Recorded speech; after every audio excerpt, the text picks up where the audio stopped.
Everything in life that live and breathe need air and water. Millions of gallons flowing daily to the sea. In the abundance of water in Dominica, we should just be paying a maintenance fee. Utility companies here too quick to punish the suffering public. If you can't pay your water bill on time, you will die thirsty or living stinking in your waterland. Hey! Water, water, water. Water is life. Who control the water decides who lives and who dies. You can cut my food, you can cut my life, but when you touch my water, you threaten my life. No one should be without water in this river land of Dominica. I have a thing against mapping and digital. I bash it with Domlek and flow, but I'm mad and I vex and I tired. We go as go. Yes, go as go. And the day die there. And the day die there.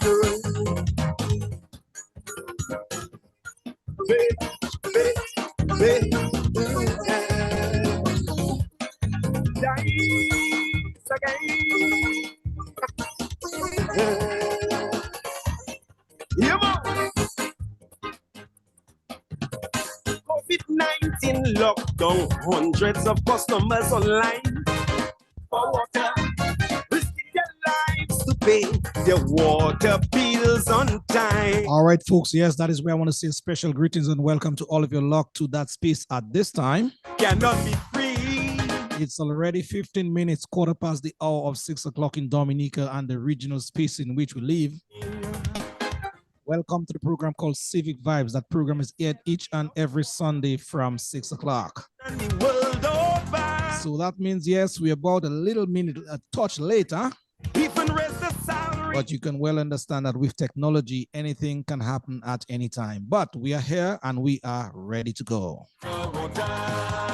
So all we ask from Civic Vibes is that you keep it locked to the spot that you got at this time, as we're about to take flight in just a bit. Mr. King Dice, Dennis and Joseph by name, thank you very much for this number, brother. You and the lethal combination in part Aaron. It's called Water. Did this one in the 2021 Calypso competition in Dominica. And how important that subject matter is to us in Dominica at this time in particular, as we join the world in celebrating today as World Water Day. And we have that in abundance in Dominica, I can tell you that. But guess what? As they say, if you don't take care of what you have, even in abundance, that resource, especially our water, can be destroyed or be reduced very, very drastically right before our very eyes. And so that is why this afternoon's conversation is of great or paramount importance. So all I ask is that you keep it locked to the spot. Tell Lou to tell Sue, tell Paul to tell all that the program is on. And yes, you guys out there can partake and participate when we do open up those lines to give you that opportunity. Who control the water decides who lives and who dies. So this afternoon we have two admirable women, I must say, daughters of Dominica. I call them Chief Annette Sanford, and none other than Mrs. Annie Edwards. That is, no one should. They are here and ready to go. This river land of Dominica. And trust me, these two women, I can tell you, you must learn a few things when they're done with us here tonight. Oh, but I'm mad and I vex and I'm tired. So Alvin and I, we are just here to basically guide the conversation, as it were. Yes, to us go. So without saying much more, let me move across to the man himself, Alvin Thomas, for his opening remarks. Alvin, greetings and welcome, bro. Yes, Lofty, good evening, good evening. Let me say a pleasant good evening to all our folks who have already logged in to the platform. It's good to be back yet another Sunday to have a very stimulating conversation, I must say. And you're right, Lofty, we have two phenomenal women this evening. I'm not sure how we were able to pull that off. You know, Dominica has some really powerful women, you know. I mean, I know that as a matter of fact. And I'm sure you know that too. And indeed, we are really pleased to have with us this evening Mrs. Annie Edwards, former physical planner, who has a wealth of information to share with us on the topic. And of course, our dear own Chief Annette Sanford, Chief of the Kalinago territory. So we are really, really honored to have these two persons here with us. Yesterday was World Forest Day, I think it was, the 21st, and today is World Water Day. So we're really having an interesting conversation, and the two are aligned so closely. Our forest preservation and our water, they're two linked together. And I'm sure this evening, I myself will learn quite a bit and share my perspective. There's a lot of information available that we'll be able to share with our viewers and our listeners. Let me also say, though, that this platform is meant to educate and inform. And educate, inform, but to take action as well. We want folks to be able to take action. So we are hoping as a start that folks will share the live. Incidentally, I ran into a lady at in my area a couple of weeks ago, and she said, "I know you somewhere." I said, "You know me? Where do you know me?" She said, "I'm from Salisbury." I say, "I listen to Civic Vibes every Sunday." I said, "Really?" She said, "Yes, I tune in every Sunday." I don't remember the name now, but I just want to say she met me at the Georgetown shop. So if you're listening, she's from Salisbury. Good to have you. Welcome. I'm sure she's logged in. So let me also say to anyone, anyone who is mourning any loss, we want to extend, as we normally do, our condolences to anyone. And congratulations to anyone celebrating any particular event in their lives, anniversaries, birthdays, you name it. We want to say congratulations. So sit back, relax, and let's get ready to rumble, as they say. All right, indeed. And we are about to rumble indeed. Alvin, the power of technology these days is quite amazing in that a lot of times on social media, I get people who connect with me and tell me, I see you guys, I listen to you guys on this program each and every Sunday. A matter of fact, during the course of the week, I went to do a job in Salisbury. And here it is, this Indian lady from India living in Salisbury. Quite surprisingly, she told me that she takes in the program each and every Sunday. So my dear lady friend, Indian lady friend in Salisbury, if you're locked on at this time, good afternoon to you. Don't tell me to say that in your Indian dialect, but it is what it is. All right. You and your son, good evening to you guys in a very special way. Oh, yes, absolutely, Lofty. Absolutely. Yes. Alvin, we have some people on the live feed just before we go to our guest for the opening remarks. We have people like Marley Ostry, a constant listener, constant viewer. Claralyn Warrington says good evening to everyone. And Marley Ostry normally calls out a host of people to come and join her on the live. People like Judy Berry, Celia Godden, Labassier, Estella Labassier, Jan Joseph, John Alfred, Owen Prosper, Rosie Nice, Bernadette Myler is also there. Good evening to you, Bernadette. Bernice Coffee says good evening to all of us here. Dana Philbert Peterson, Magdalene Augustine, Marceline Edwards, she says, après bon dia. Oh, après midi. Sorry. Bon après midi. Bon après midi. Bon après midi. I think Marceline was giving us some coat of arms here. Marceline, good afternoon to you as well. Bon après midi as well. Marshall Lawrence, this brother is always locked. Good evening to you. Anthony, Simon, and the host, someone from New Jersey, that is Miss Peltier, always locked in as well. Good afternoon, good evening to you. And we have Clarolyn Warrington as well, locked in as well. Yes. Yes, I mentioned her before. Yes, yes. All right. So please, folks, just share that live information, because the conversation, I can tell you, to come is very, very important to us in Dominica. Even if you're leaving out, but Dominica is your country. I know you will want to come back here one day to retire or spend holidays, whatever it is. And so you want to know at least the resource that you left in perfect order, which is our water, would still be seemingly perfect when you come back. And that is why we invite you to tune in, and if needs be, calling with your comments this evening, whilst these two formidable, as Alvin said, women among us in Dominica, Annie Edwards and Chief Annette Sanford, is going to deliver the goods this evening. So without saying much more, let me move across and say, Annie Edwards, former Chief Physical Planner, good afternoon to you. How are you? And former teacher of mine at the Dominica Grammar School, taught me technical drawing. Really? Really, Lofty? Really? Oh that's God. A long time ago, you know. Oh boy. And I was young, still very young that time. So he's trying to disclose your age, Annie. Yeah, if you see that. And I'll never forget those good old days, huh? So good afternoon, Lofty, and good afternoon, Alvin, Thomas. Good afternoon, Chief Annette, and also good afternoon to your many listeners in Dominica and abroad. So, as you introduced me, I'm Annie Edwards. I am a former Chief Physical Planner, but I've also specialized in environmental management. So a lot of times you hear me talking more about the environment than physical planning. But you know what I've done after getting that specialization, I was able to blend the two. So I speak about physical planning from an environmental management standpoint. So that's why, you know, I'm always on the environmental side. Indeed, indeed. Thank you very much. Always looking out for Dominic in terms of what is going on in the environment. Did that then continue to do that now? Thank you very much.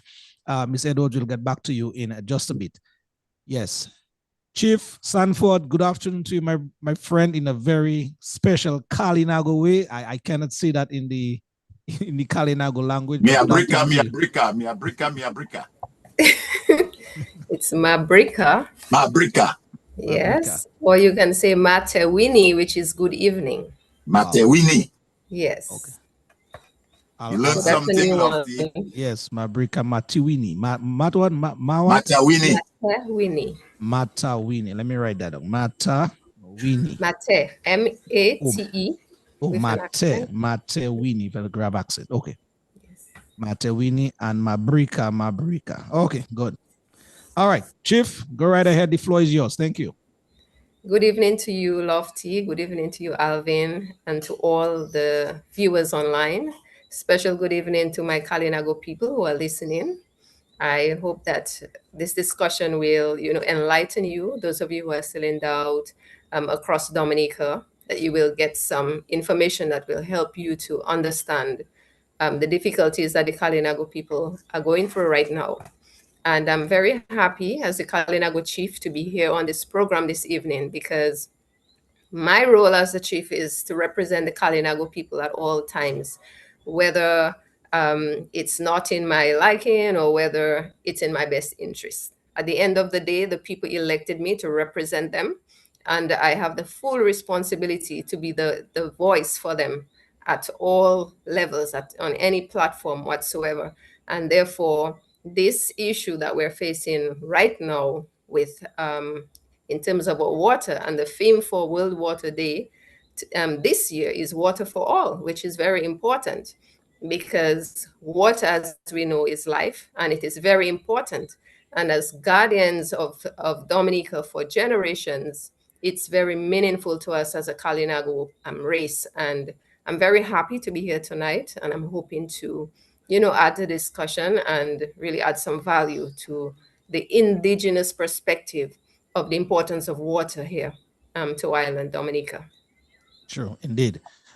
Chief Sanford, again, I want to say to you publicly that you're doing that's representation of the people very, very well. I know you guys have had other chiefs before, but you're a standout act, as it were. And I just want to compliment you publicly for always putting your people first in terms of representing their needs, as you said, through thick and thin. So thank you very much. That is being noticed. Thank you. Indeed. All right, Alvin, let us get the conversation off the ground in terms of the topic for this afternoon, the importance of water in Dominica, where we are localizing it still. Is that resource at risk? Take it away, Alvin. Well, thanks, Lofty, and thanks again, Chief Annette and Annie Edwards. Again, we for purposes of the conversation, and I suspect we're going to need a part 2 even before we start, because we're looking at the whole question of our forest. As I said, yesterday was World Forest Day, today is World Water Day. And we're going to tie the two in and see how that impact on our resource. Bear in mind, though, as you will agree, and those listening, our code of arms clearly states Apwe Bodie Se Late. That's our code of arms, after God the earth. And by the earth, it means everything that's in the earth. The water, the land, the forests, the wildlife, the biodiversity, the marine life. That's what it means, latte, apwe bon se latte. And that's our code of arms. And we don't only have to speak it, we have to live it. And I'm afraid from where I stand, and I'm sure Lofty will agree with me, we at risk of losing some of that. Not necessarily latte, but the resource that is in that latte. And as the conversation unfolds this evening, we will show examples, and Chief, as she rightly said a few minutes ago, she will share her perspective of what's going on in the Kalinago territory. And I'm sure Annie herself, as an environmentalist specialized in that area, will share as well. But St. Lucia, which is just next door, is facing a water crisis. Not just a water crisis, a severe water crisis. And just last month, there was an article written by Earth.com, and the caption was that the UN declares Earth has entered a period of water bankruptcy that is likely impossible to reverse. Impossible to reverse. Now, that would include us as well. And I'm really putting this out there to frame the conversation. But Annie, before we delve into the water and forestry and link the two and Chief Sanford, I want you to speak very briefly to us on, given that you were once the physical planner, the chief physical planner, I want you to speak just briefly to us in terms of the protocol at the physical planning as it relates to a stop order, permission for quarrying, permission for mining, what should follow, what should not follow, what are the steps, just briefly to give us an idea. And that I'm sure will factor in nicely with the conversation on water, which apparently, based on what is taking place at Deboche, is impacting our water source, the Pegway River. So just give us in a nutshell, because there are various pieces of legislation that interplay.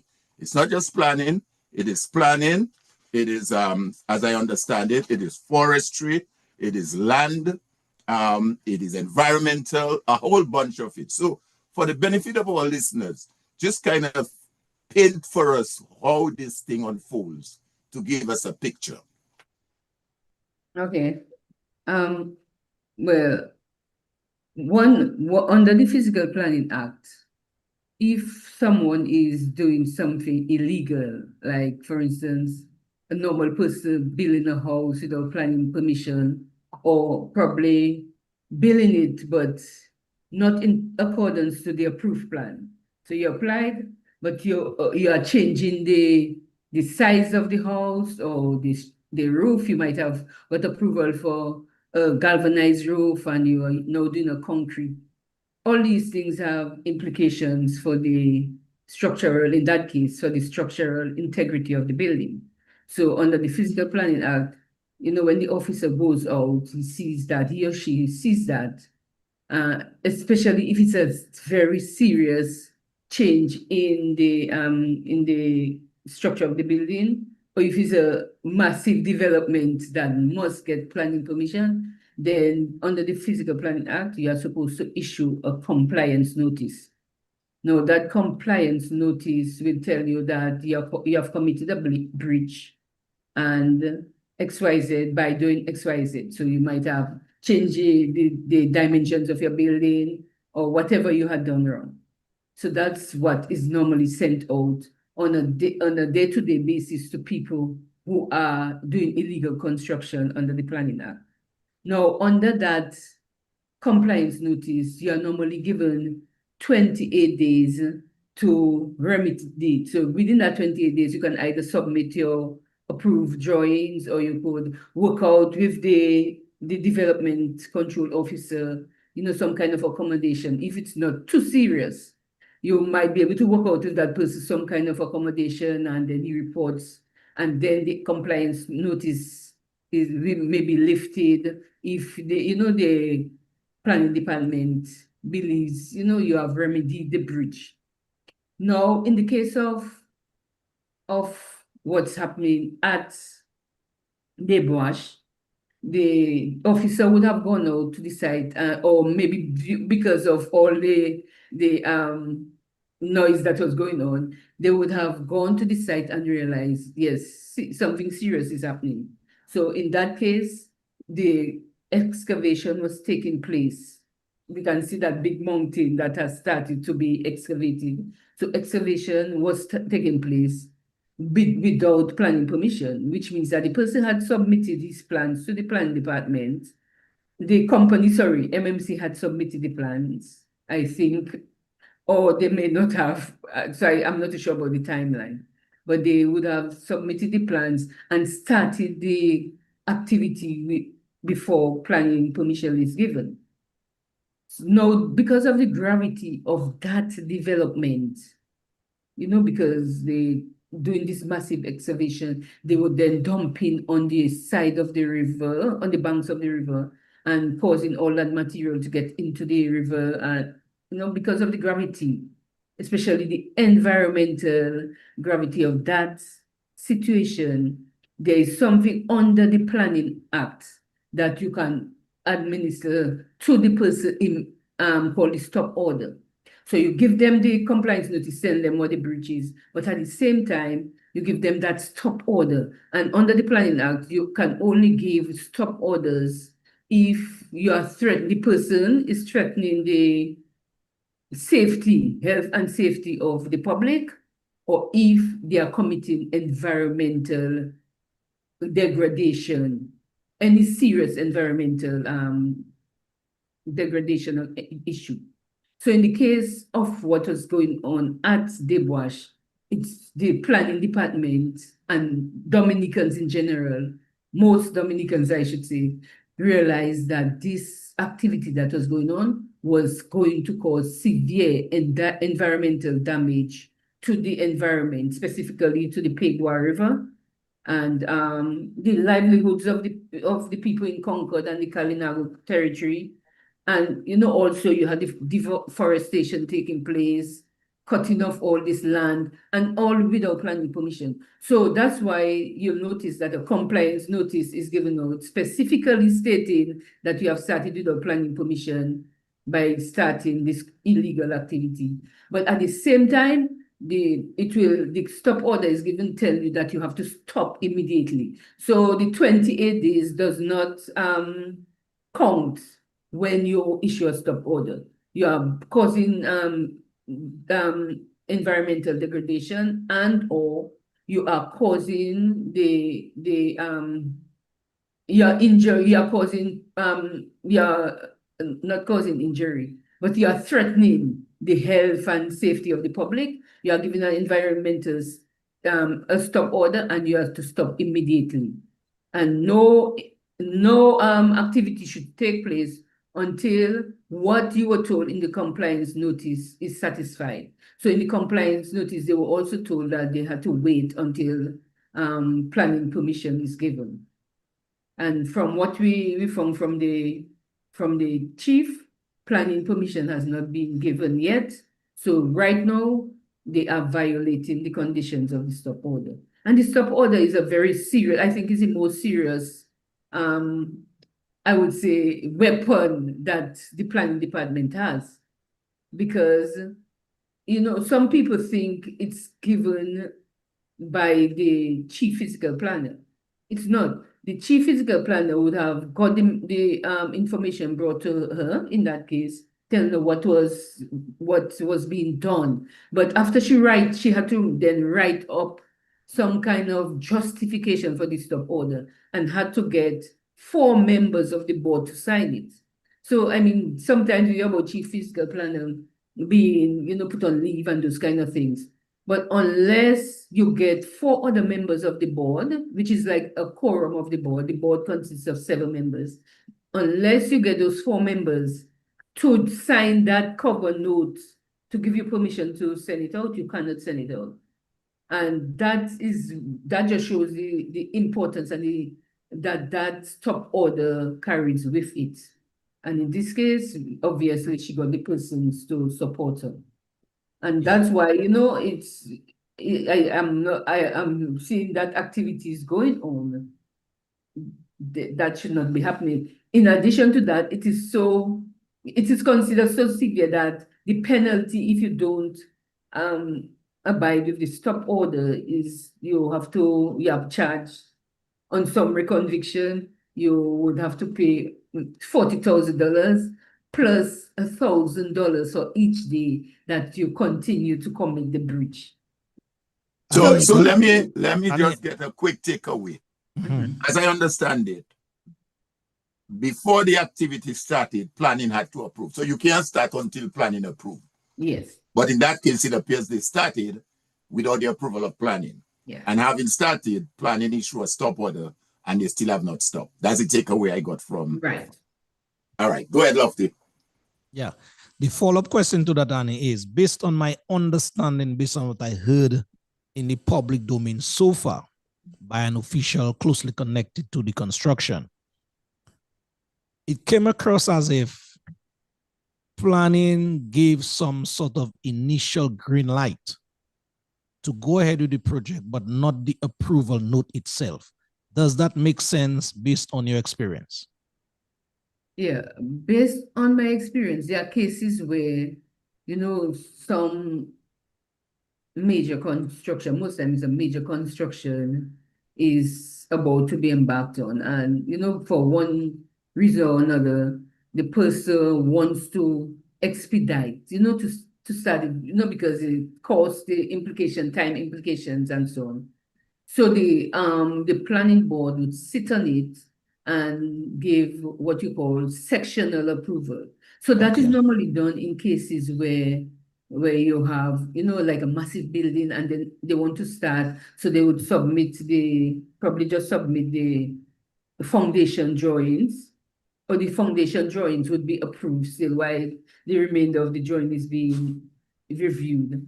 So I know this sectional approval. But for a quarry, there's no way a quarry, you can give a nod for a quarry because a quarry has so many implications. So before you give the nod, you have to look at the EIA.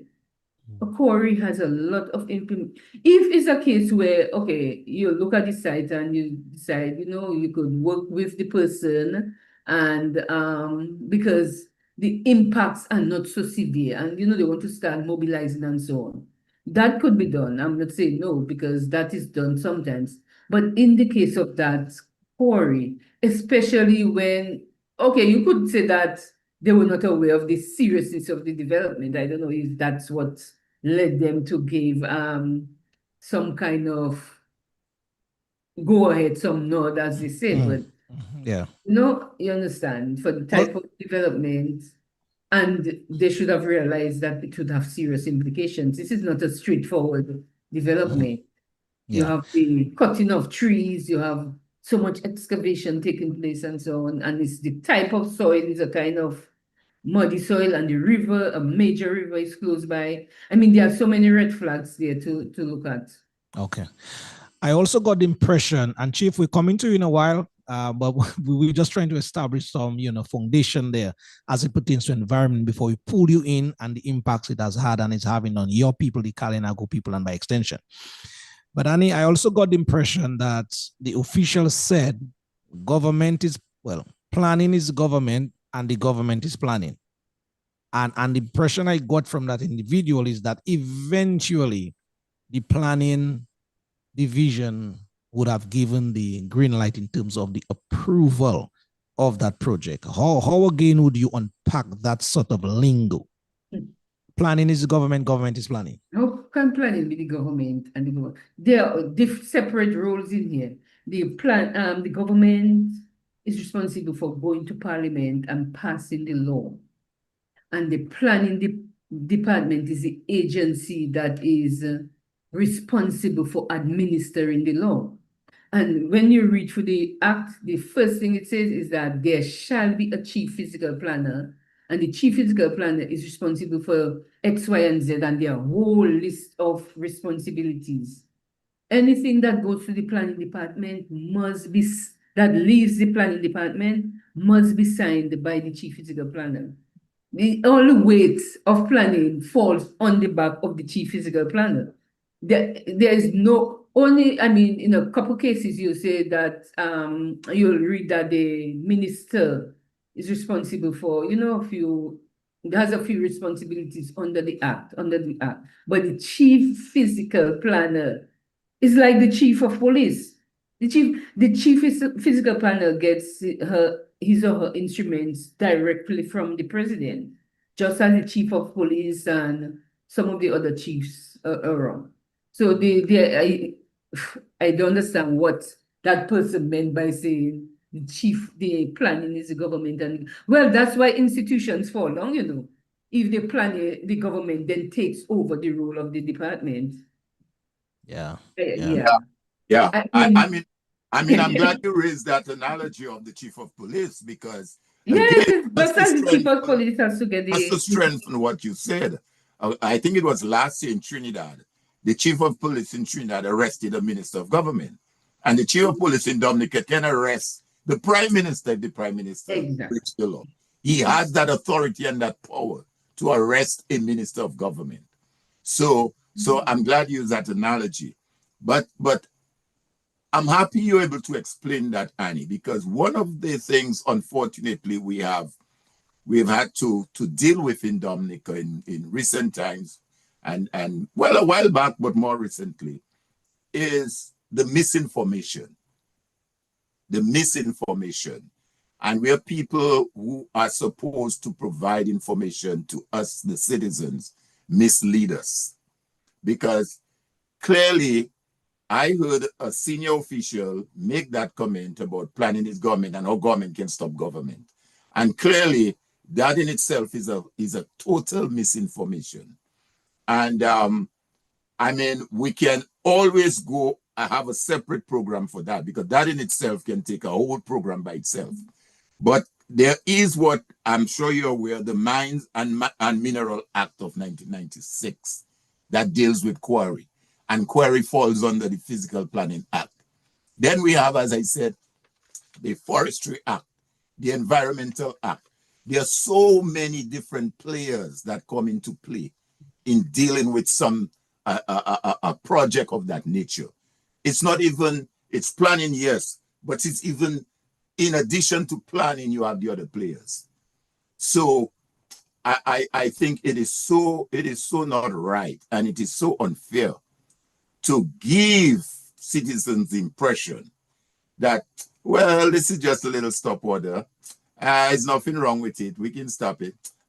We have people came on the side and they said it's okay. And just to dismiss the order is like saying disregarding the rule of law in a country. That's basically what it is. Yeah. So thanks for that clarity that you provided, Annie. And like I said, maybe we'll have to do a separate program where we can educate and go into more in-depth with some of the various, like you mentioned, the EIA, the environmental impact, go into some specific. But let's turn on to Chief now and get her take on that. And how do we see, again, going back to the topic at hand, water and forestation, how do you see what is happening there unlawfully likely to impact our water and our forest? Because clearly, from what has been said so far, Pagwe, is it Pagwe? Pegua River is at risk. And it is one of our major rivers. I will refer later on to an investigative report that was done by Richie Ferrell in June of 2023. And the caption was, Dominica at risk of losing its freshwater resource. Yeah. A call for the creation of a government-operated water management agency. So, Chief, can you speak to that aspect of it in light of what Annie have said so far? And how do you see it impacting the Kalinago territory and your people? Thank you, Annie, for sharing that information.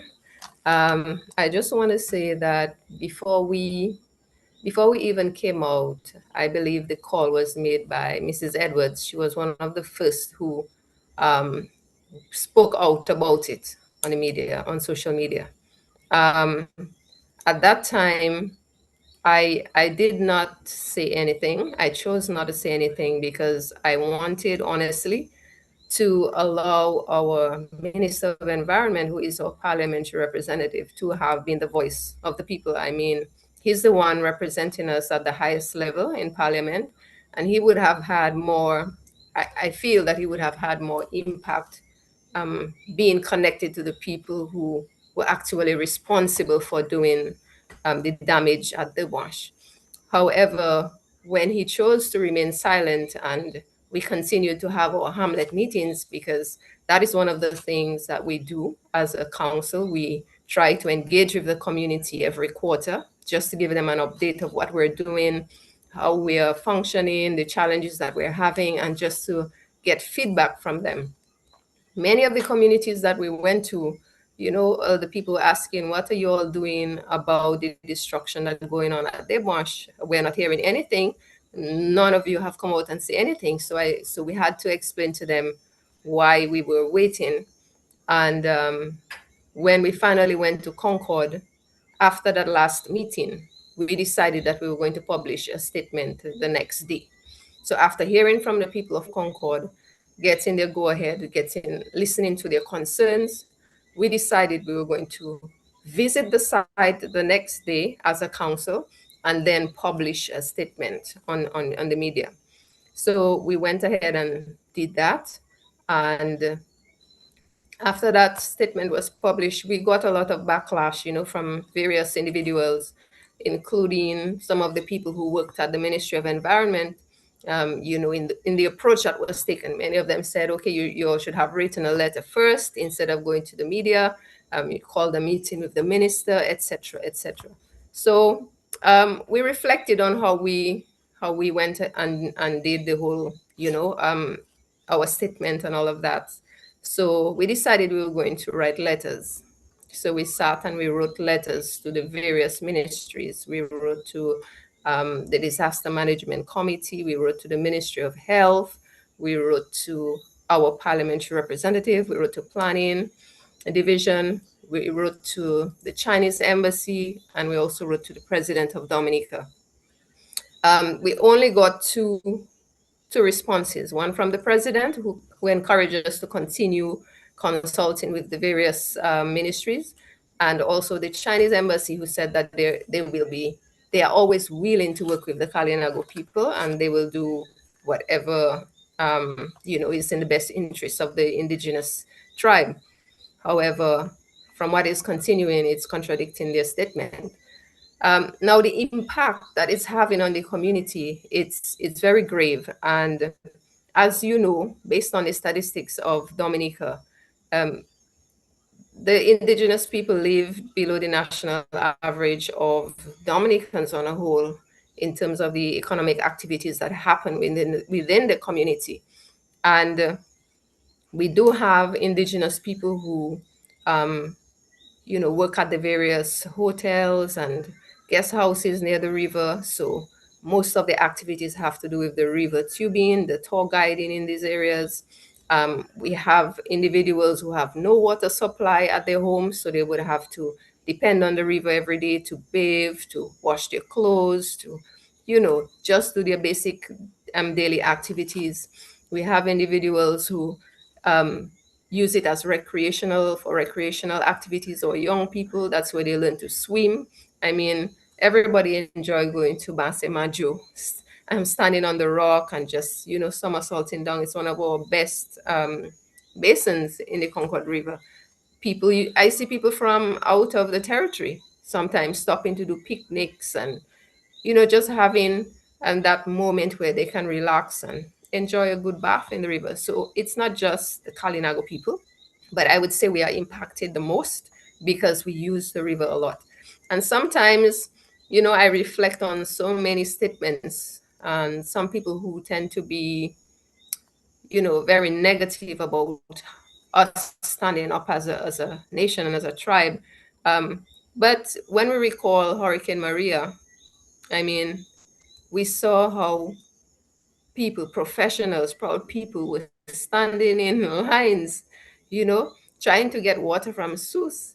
People who never even dreamed of stealing, they were stealing water from S-Mart, Best Price and all these other supermarkets at the time because they wanted water to survive. That is how important water was. But for us in the territory, we were not maybe run into supermarkets because we don't have that, but we depended on our river to bathe every day. And that is why when people speak of resilience, we have learned to use the natural resources that we have. And we have been using these resources for generations. That's how we live, that's how we survive. And that's even the river we get food from. So we still have people who go there to get their little crayfish, to get their VO, and we do that at the Concord River. So the river means a lot to the indigenous people and especially to the Concord community, because I can tell you for sure that there are a lot of people within the territory who do not have pipe-borne water at home, even to this day. We wrote a letter to Dawasco recently as a council asking them to exempt the elderlies from, payment of the water bills, because as elderly, they can't afford to pay their water bills and they have no family to really reach out and pay those bills for them. But even to this point in time, we have not even received a positive answer from the from Dawasco. So there are a lot of elderlies and people still living with no pipe-borne water. So they depend a lot of the main rivers that the Kalinago people use. I use it on holiday time. My family and our children, that's where we go to relax. We go there to cook a food, and just to enjoy the water. And sometimes we do not have pipe-borne water. There are times when the Wasco decides, okay, perhaps they're cleaning the tanks, or they have to turn the water off for a certain time, and we have to find ourselves in the river. And most of the time, a lot of the people go to the Concord River. So when we stand up and we speak and we say, we want you all to stop because it's having a negative impact on our community, it's not just a political thing. It's not being political at all. A lot of people tend to look at me and brand me as being political because I represented as a senator on the United Workers' Party ticket. But it has nothing to do with that. Since I became Kalinago chief, I believe I have been the most balanced chief ever. There are people who have come to me from the labor side. I've tried to assist them, and people from different, parties that they support, and we try to treat them fairly, and that's how I operate. So when the Kalinago people came to me, to ask me to represent them and to be their voice and to ask the council to stand up and say something and ask the government to stop, I'm not just doing it on my own. I'm doing it because the people ask me. And there are a lot of the community members who may not show up because, one, some of them are under the NEP program. Some of them get what they call the pensioners who get $300 from the government every month, and they feel that they will be victimized if they come out and speak. And I can tell you honestly that some people are victimized, especially if they speak out. And so I do understand where they come from. But at the same time, sometimes we have to be brave, we have to be bold, and we have to stand up for what is right. And I believe that one day all of this is going to stop.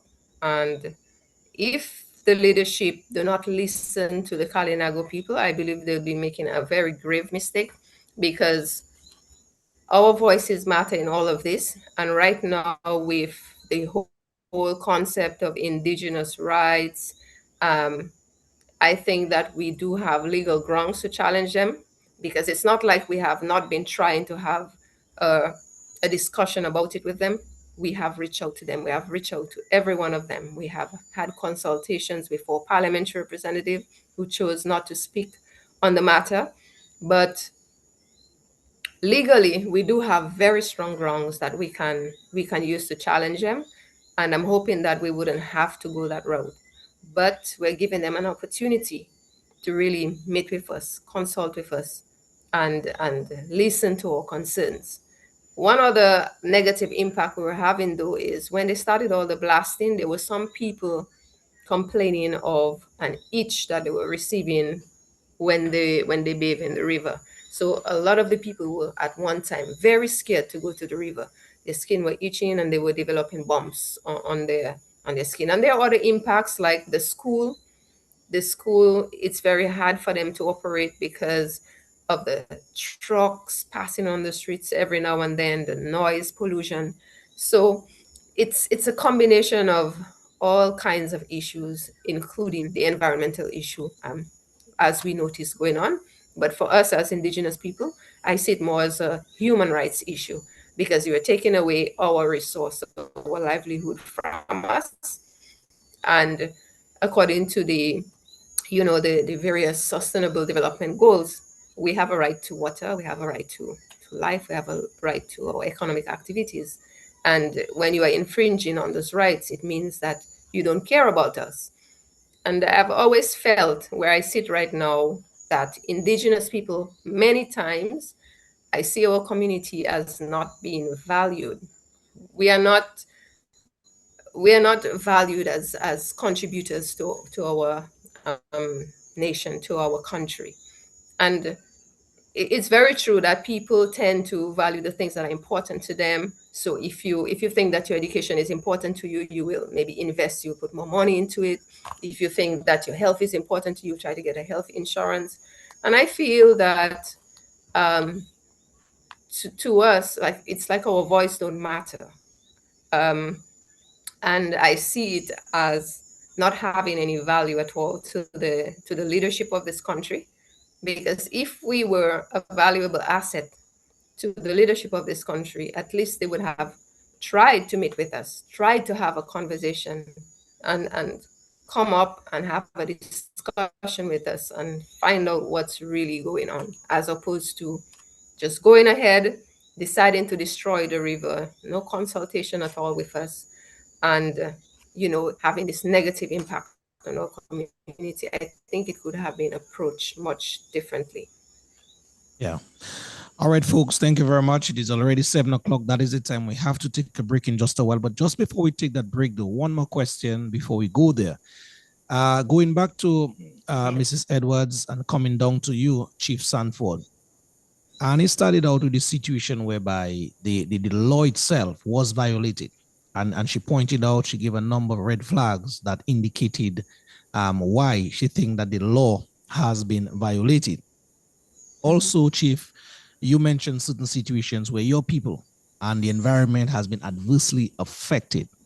Having taken all that on board, there are some people out there will still run with the narrative and still suggest to people like you guys, hey, you guys are trying to stop a project that has been talked about, a much needed project for Dominica, the international airport, by the people just taking some stones in the mountain to do the foundation or whatever reinforcement they have to do. And you guys are rebel rousers. You all are troublemakers. How would you guys respond to such comments? Well, let me just go first. Yes. You know, Lofty, as you know, I've worked at the planning department for a long time, and one of my responsibilities whilst working there was to monitor quarry activity. So there was a point in time, I think maybe in early 2000s or somewhere around there, the fishermen from Colliho, Holyby Street, that general area, were complaining about the quarrying activity in that area affecting the waters and affecting their fisheries. So the soil from the land was getting directly into the sea, and they could not see at some level, they were unable to see the fish pots and all that. So the government of Dominica, that's I mean, early, maybe 2010, somewhere around there, sent down a cabinet note to planning and mandated that we form a monitoring group to monitor the activities and control the activities of the quarries. Now, that monitoring group consisted of the representative from planning. So I was in that group for over 10 years. A representative from forestry, somebody from environmental health, and also an officer from fisheries. And we would go out to the quarries twice a year. We would go to around June, just before the hurricane season, to make sure they had all the measures in place. And then we would also go at the end, around December, at the end of after the hurricane season. So I have this wealth of information about quarries. I learned a lot from the forestry officers, because as planners, we were not really, planning normally approves the quarries, but when it comes to monitoring, that's not normally a role of the planning department. So for over 10 years, I was part of that group, and we had some real serious guys like this forester, John. He's from Colliho. I mean, this guy was really good in getting the different quarries on the West Coast to fix up their systems in terms of. So in some cases, there was a area where they actually had to use gabion baskets to stabilize the streams.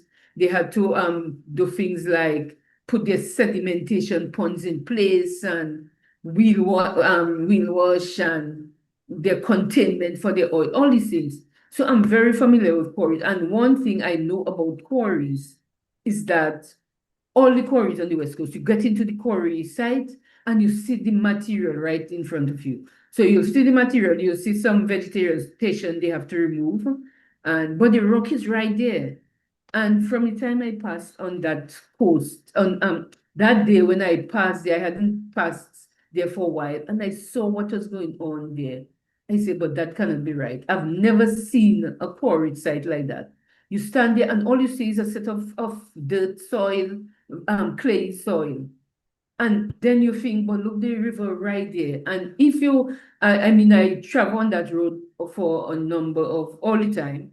And I always know that there are a number of streams flowing down there. If you just drive from the bridge down to Concord for a good little distance, you pass maybe close to 10 culverts. And all these come from the mountain, go straight down to the river. So right away, I just said, no, this cannot be right. And I put out a poster about it. I saw the color of the river. That time it was really brown. This was done just simply, I didn't even, at that time, I know that they were talking about the rocks. They were going to get rocks there. But I thought there was rock. I know there's a rock outcrop close to the bridge. So I thought they were going to just work on that rock. But what they are doing there is just totally unacceptable. And the other great thing about it is that they are taking the rock the soil from there and putting it on the other side, right on the banks of the river. So it's just going to wash down. And I just said, no, you cannot destroy a major river like that. From the time you pass Debosh Bridge and you start driving, you drive alongside that river, and it's always so clean and it's a beauty. And how could people stand up and look at, how could people think of going and put a quarry there? So my reaction was based on my knowledge of working in the quarries along the West Coast. Not the fact that I know that there are at least 7 quarries there, and there's a lot of material there. And when I compare that to what I was seeing at Debosh, because that area, all you see is soil, they have to do a lot for them to get the volume that they need, whether it's, if they say scoring, they're really going to do, they have to move so much soil. On the West Coast, you might just see a little strip of soil on the rock, and they strip that off. And the other big thing about the West Coast, there is no major river along any of the quarries. All of them have a small ravine, or maybe a small ravine or something like that. There's no major river close to any of the quarries. And that is something that's stuck in my mind right here. So people might say you're against the airport, but I'm saying, why go inside there when there is so much rock on the West Coast? True.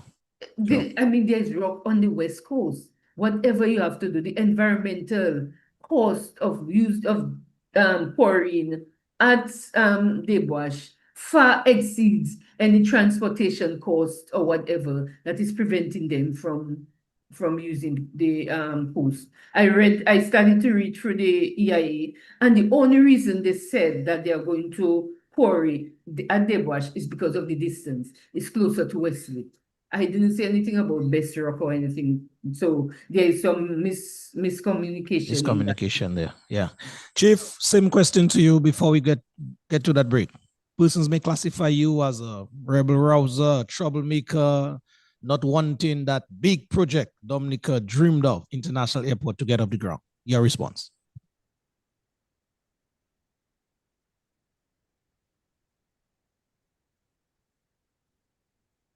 For some reason, we are not hearing you.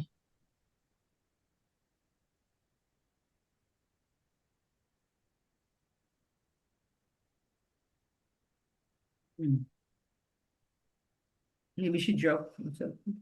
Yeah, I suspect a signal may be dropped. She's not on mute, but I don't think there's any Dominican who don't want the international airport. I believe every one of us who travel. Can you hear me now? Yes, we're hearing you now. Go right on. Yes. Can you hear me? Can you hear me? Yes, yes, I'm hearing you. Yes, yes. Yes, we are hearing you. Yes, we are. We are. Yes. You hearing me now? Okay, great. There's any Dominican who have traveled before and who know? Yeah. Yes. I don't think there's any Dominican who have been traveling and who go through the difficulties of having to move to say that they wouldn't want the international airport. So for us in the territory, we want the international airport, but not at the expense of our livelihoods. And like Mrs. Edwards mentioned, there are other options. So one of the first things we did when we heard that this was the area you could get the best rocks from, we when I mentioned that to Gary, I was like, do you really think that that's the area that really has the best rocks for the airport? And then they decided to do something about it. So at first we got the geologist to come here to do the report. So Janelle and Gary and his team, they organized for the geologist to come here to Dominica to do the report so that we could have that data to work with and that evidence where we could, at least say, okay, maybe they have the best rocks and maybe they don't. But based on the report, it's clearly stating that this area does not have the best rocks at all. And the other quarries in Dominica, you can get, better quality rocks as opposed to Debosh. So we are not just talking because we like to make noise, but because we also have the scientific data to back us up. And I mean, as Kalinago people also, we use rocks all the time. You know, like I said, I went to Martinique recently to look at a museum display where there are beautiful rocks that have been preserved for hundreds and hundreds of years, because the quality of rocks that people used to carve on, we know what kind of rocks would, be able to be preserved for a long time.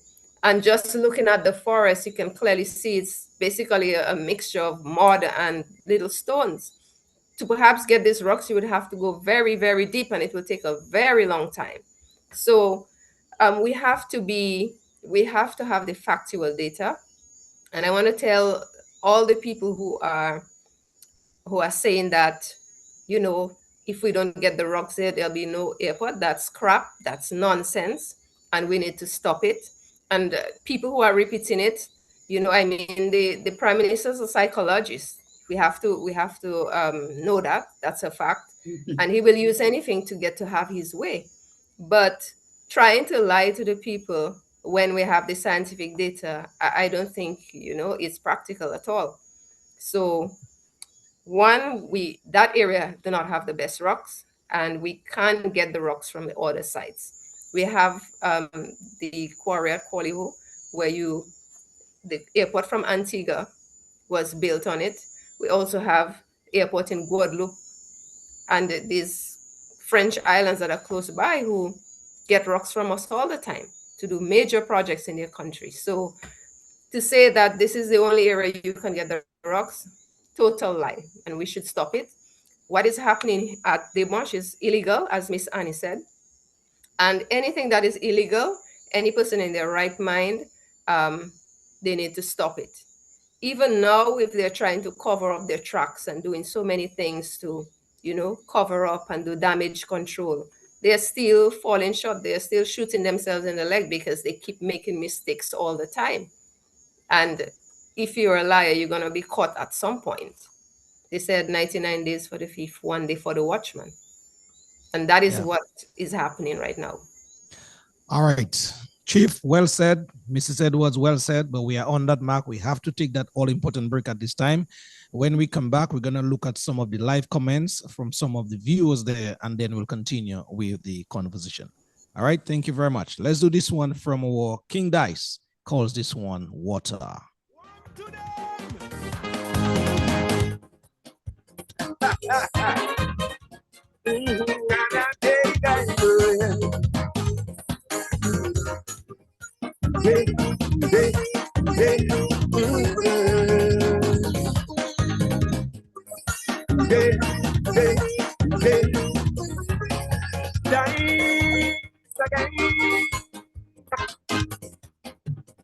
Everything in life that live and breathe need air. Millions of gallons flowing daily to the sea. In the abundance of water in Dominica, we should just be paying a maintenance fee. Utility companies here too quick to punish the suffering public. If you can't pay your water bill on time, you will die thirsty or living stinking in your waterland. Hey! Water, water, water. Water is life. All right, folks, it is 17 minutes past the hour of 7 in Dominica and the regional space in which we live. If you're tuning in just about that time, you're about an hour late, but they say rather late than never. My life. We're talking to none other than Chief Annette Sanford, representing a people very, very well indeed, the Kalinago people from Dominica. Without water in this river. And Mrs. Annie Edwards. I have a thing against mapping and digital. I fashion with Domlek and flow. But I'm a lady with a passion for the environment. With yes. Former chief physical planner in the Commonwealth, that is, as well. So trust me, loads of experience right there, really conversation at hand. And so far, so good.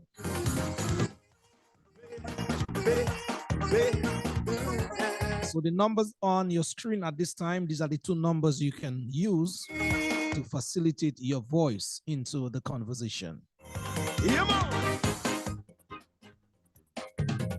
COVID-19 lockdown, hundreds of customers online for water. Those of you on the Facebook and the YouTube feed, thank you very much for your eyes and ears each and every time. We know We have a bumper crowd of folks here this evening, I can tell you that. So that conversation means a lot to Dominicans. Yes, indeed. The economy. Dominica can sell enough water to the region and the world over. And the Dominicans upriver even raise the salaries of the workers and the managers. Hey. Brother Pat Aaron, good evening to you. Water is life. And the man King Dice. Truly water decides who lives and who dies. You can cut my phone, you can cut my life, but when you touch my water, you threaten my life. All right, let's go to the telephone to take this call here. Let me see if I can facilitate this caller right here. Caller, yes, good evening to you. You are on the Civic Vibes program. Good evening. I'm the first batter, according to all the Caribbean cricket West Indies people. And that is all well and good, brother. Arundel Thomas, the man from Lucky Second. Put it on the record. Put it on the record books. Because I have to say a couple of things that might bite some people tonight. First of all, I want to thank you for this very informative program. You have two dignified, intelligent, informed, dedicated, patriotic women here on the program. So, Brother Thomas, Brother Lofty, thank you. And so I'm really pleased to hear that. You know, I want to first of all tell people to disabuse themselves, their minds, and their souls, and themselves of the notion that this reckless activity, or illegal activity taking place at Debranche has anything to do with an international airport. So that is one thing people must try to free themselves of. There's nothing to do with that. Secondly, as Annie explained it wisely, I mean, how can a government make laws? How can a government make laws and say that, yes, make laws and then turn around and say we can break the laws because we are the government? So therefore, the planning is a stop order because planning. So I'm hearing a noise in the background. I don't know what's that. You are right on. Go right on. Another call was coming in, so there was this echo, but you're on now. Yes. Thank you. So planning gives a stop order, and the guy on Matt's program, I don't know what his name is. I'm not interested in his name because he's an ignorant person. He's a violently anti-Dominican person. He says we can violate the law because we are the law. And when a man steals a tin of corn beef, the police, as they should do, arrest him and charge him for stealing. But the government gets immune the impunity because they are the government violating law. How can that be right? It's a double standard. That's wrong. And I would say that at the risk of being a rabble-rouser, I can quote that Roosevelt Scary said a number of years ago, Dominica does not need an international airport. And I disagree with people. I want to say everybody in Dominica believes we need an international airport. And if you say that, you are being anti-government, anti-development. Roosevelt Scary himself, on the public record, said that Dominica doesn't need an international airport. He said it at one time, and nobody thought he was a rabble-rouser then. So I am out in the wilderness. I said we do not need it. Like Roosevelt Scary said a number of years ago, we do not need an international airport. I do not support an international airport. That's brought harm and pain and suffering and destruction to the country. That is what it's about. I do not support it. And finally, politics. The sister chief is in a political position. She went up for elections, and she has no excuse to make. No excuse at all, no apologies. When people say you are being political, this action, this activity, this event on the program is a political event. Politics is the soul and sustenance of a democratic system. So you have not to apologize. It's a political thing. When you take a stance against Debranche destruction, it is a political activity, and there's no apology. to make. I'm going to tell people I doing it, not politics. It is politics. So those are the three things I want to say this evening. Government is violating the law with impunity, and it is wrong. And that debauch activity has absolutely nothing to do with airport development. Thank you, sisters. Thank you, all those who stand up for Dominica, the true citizens and patriots of Dominica. Thank you, Loki, and my brother, the man himself, my cousin, my great-grand-cousin. God bless you all. Great program. Thank you. Your great-grand-cousin, you call him. Thank you. Thank you very much indeed, brother. Yes, folks, based on the caller's comment, any comments as we are moving on here?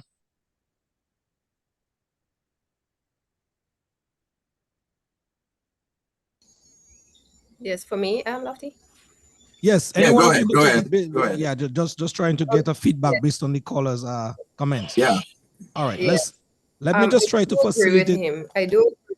Just 1 minute, Annette, please. Let me just facilitate another caller coming in here. Yes, caller, good evening. You are on the program live. Hi, good evening. Yes, good evening. Lofty. Yes, good evening. And to you. Yes, thank you. Thank you very much for all you do. Thank you. A big thank you to your guests as well, Chief Sanford, and as well, forget the lady name, but Mrs. Edwards, Annie Edwards. Annie Edwards. Miss Annie Edwards, yes, thank you. Thank you for what you guys are doing. Well, I will try to be brief as possible, but a couple of things I would like to say. I would like to say that, a while back, I thought and I said to myself, if our Kalinago brothers and sisters are sharing that they are feeling discriminated against for their feeling oppressed by the general public, we as a people or as Dominican people, instead of casting judgment, we should listen and figure out how do we not let them feel that way, So that's the first issue I want to talk about at hand. Now, in regards to forestry and planning being separate from the government or are they separate government entities, can we please have a confirmation on that, like fact check that, whether or not forestry and planning are government entities, right? Now, the problem we're running into now is that if forestry and planning are both compromised politically and they cannot do their jobs by protecting the forests or approving things that are not supposed to be approved, then that is a problem, And it's a very sad situation because if they were able to do their jobs, we wouldn't be in this position at the bar, So I think, it's a lot going on down there in regards to that, but the problem, we know what the problem is. So we have to get rid of that problem because that is the problem. Is if the forestry and the planning compromise, everybody compromise, we need a change. We need complete change overall. Lofty, thank you. Miss Sanford, Chief Sanford, thank you to you and your people, the Kalinago people, for protecting Dominica waterways for all these years. Do not forget that the Kalinago people has protected this place and also, has taught Black people and the Maroons how to survive and protect the place for so many years. So thank you for all your people have done and what you continue to do. Thank you, Lofty, and have a good night. Have a good night, my brother. Thank you very much for your very succinct points that you raised here. Annie, you were on a roll a while ago, and I had to interject. I apologize. So you can continue. Annie or Annette? Annette, sorry. Annette, Oh. Annette. You muted. Okay. Yes, she's on now. Yes, I just wanted to clarify the first caller who said that, we are all being political. In a sense, he's right, but maybe what I wanted to say is people look at me as blue, that whenever I stand to speak out against any injustice that's happening to the community, they tend to see it through a red lens and brand me as blue. But where I sit, I function as the leader of the tribe, whether you're blue, whether you're green, whether you're orange or yellow. So that is where I speak from. I speak when the people ask me to represent them, I represent them. totally without any bias at all. So for us, I just want to highlight that there was a significant part of the law for the United Nations Declarations on Rights of Indigenous People, which was totally neglected, and that's the right to free, prior, and informed consent. And as you know, Dominica ratified that law sometime in 2002, actually. And for any activity happening within the territory or affecting our resources, there should be free, prior, and informed consent. And the river, which is a vital resource to the indigenous people, they couldn't just have gone ahead and decide to destroy it without having any consultation with us at all. So that in itself is totally wrong. There should have been some consultation. And even when we reached out and we literally, asked to meet with them, no one still made an effort to meet with us, except just recently when planning decided that they wanted to meet with us just about 2 weeks ago. And in that letter, we wrote back to them and said, before we meet you, we would like you to submit the necessary documents that we would need to review first before we can have a discussion, because it wouldn't make sense to have a meeting with you and you're coming to present documents to us, which is about 300, 400 pages long, and we don't have time to go through it. What are we going to talk about? We're just going to listen to you and not be able to make any comments that would be of value to you. So we told them we would like you to postpone the meeting until we have these documents. We read them, we go through them thoroughly, and then we have a meeting where we can both contribute meaningfully to the discussion. And we did not get a response from them. We just heard that the ESIAs were out at the various, at planning division. And lo and behold, when we did get the copies of the ESIAs, and we have copies of them at our office, we saw that the Kalinago Council was listed as an organization that was consulted with throughout the whole process. And we feel violated as a people, because to publish that kind of information and to mislead the public to say that you had consultations with us when no one ever reached out, no one even tried to have a conversation with us. I think that in itself is illegal, and that can weigh that can have a lot of weight at the courts, like I said. And we have to be so careful as leaders in what we encourage people to do. And like somebody mentioned, if planning division was doing their work, then all these things wouldn't be happening, because they would have known who the consulting agency or the MMCE and CR5 had consultations with. They would have done their homework. They'd have been on site to see the damage that was going on, and they would have acted way in advance of having all the destruction go on without, nothing being done. So I think that going forward, the planning division has to step up their game. And if you are representing the people, you have to try to be just and fair in all that you do, and not be politically biased or just be robots operating and doing things because somebody tell you have to do it. Then you feel that you have to do it, but you do it according to your role and your responsibilities, and you do it to the best of your ability within that role that you were hired to do. True. One of the people is Mr. Gary. There are many persons who stood up so far and continue to stand, but one of the people, the torch bearers, I call him, that made the clarion call from day one is Gary, and we have via a video clip now just about to be played, sort of like an update, a synopsis that this brother did to bring us up to date with the situation at Debwash. Let's take a look at it now, and then we'll get back to Alvin with some of his thoughts and the guests here.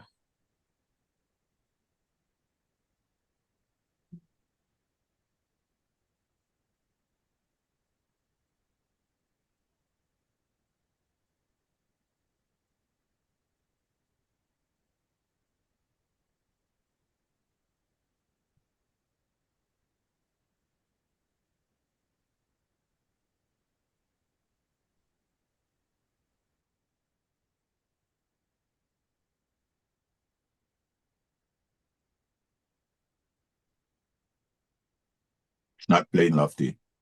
Yeah, it's taking a little time to load. Oh, okay.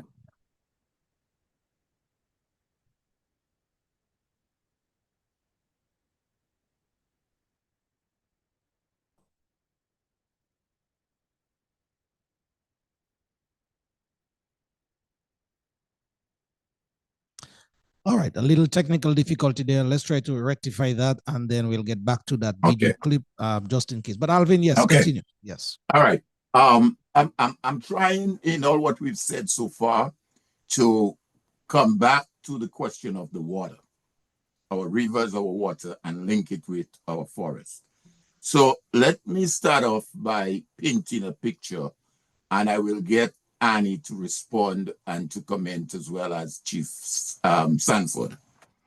As of March of 2026, which is this month that we're currently in, St. Lucia is experiencing a severe water crisis, primarily driven by an unusually intense dry season that has depleted local reservoirs and river flows.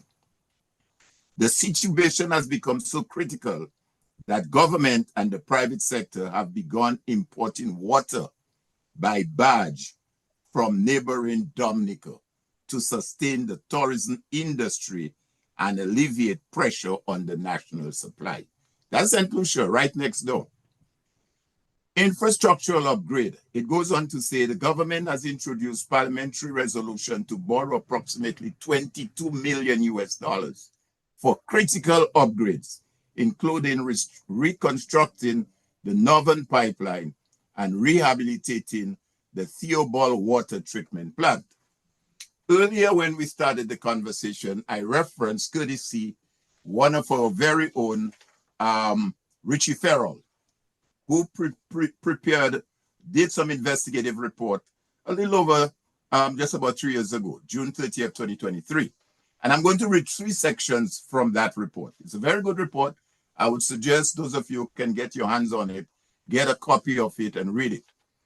Let me just reference very quickly the Dominica Water and Sewerage Catchment Area, Regulation number 13 of 1995, defines which areas along rivers, streams, and lakes form part of a water catchment area.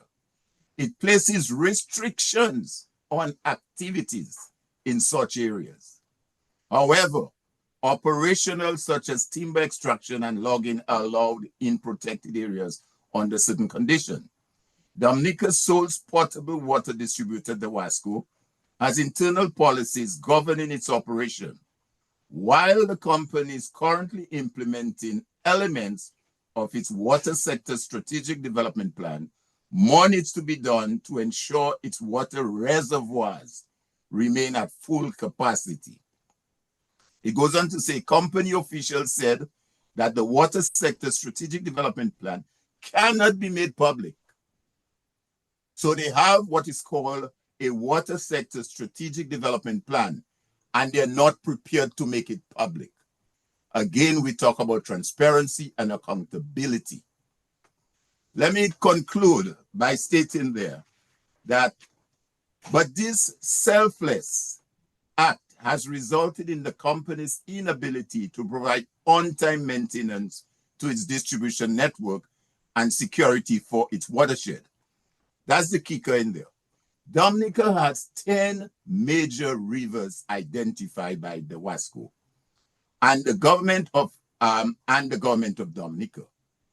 They are 1, the Indian River, Picard River, Layu River, Roseau, Bleming, Hampstead, Clyde, Pegua, Cassie Bruce, and Rosalie River.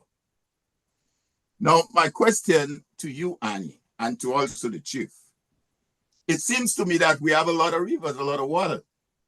But here is St. Lucia in a critical crisis, and the world over. I referred earlier on to the UN Declaration. Where do you see us going with what's happening at Debwash and several other areas? What threat does that pose for us? Because right now, I will say to you, just to conclude, that the countries in the Middle East, they refer to them as the the global countries in the Middle East are facing serious water crises. Places like Saudi Arabia, Kuwait, Oman, Bahrain, all of these countries, notwithstanding all the oil that they have, they're facing water crisis. Now, we know as a small nation, our land, our water, and our people is all that we have. Where do you see that going as you stand, Annie? And what frightens you? What frightens us? And what can we do and should do? That's a very good question.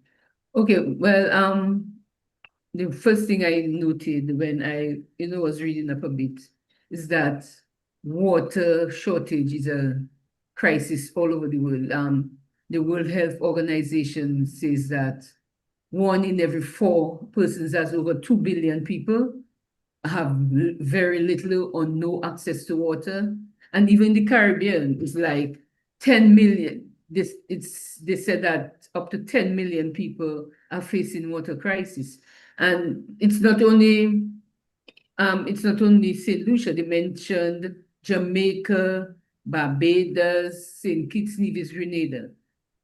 Now, we in Dominica might sit here happy and comfortable and think we don't have a problem, but it can easily reach that point where it becomes a problem. So I say this situation as both a advantage. It's something we have to be very careful about and address, but it can also become an advantage for us because it means that if we put what needs to be done in place, then Dominica can become a major supplier of water. The whole world has a problem right at our doorsteps. So some of what I could just mention is some of the reasons why, we have to be mindful about our water situation and take measures and not play around. Like number 1, we have the issue of climate change. So with climate change, you have very intense hurricanes, very intense drought. So everything is now exaggerated. So the hurricanes are more intense, droughts are longer and more intense, and also you have more intense floods, and the list goes on. So we in Dominica need to be mindful of that because, during the hurricane, a number of trees are normally either broken or destroyed. And without the trees to hold the soil and to hold the moisture, you have more landslides and so on. So we have to be mindful about that climate change. And that is what is affecting a number of the countries. Now, we are lucky because we had the forests in place. So although we can get to that point, we are not there yet. Then you have other things like the deforestation, which takes place by farmers. Dominicans have a tendency to cut the trees in their on the land, even before they apply. So they want to apply to build or to do some farming, they cut the trees and then they apply.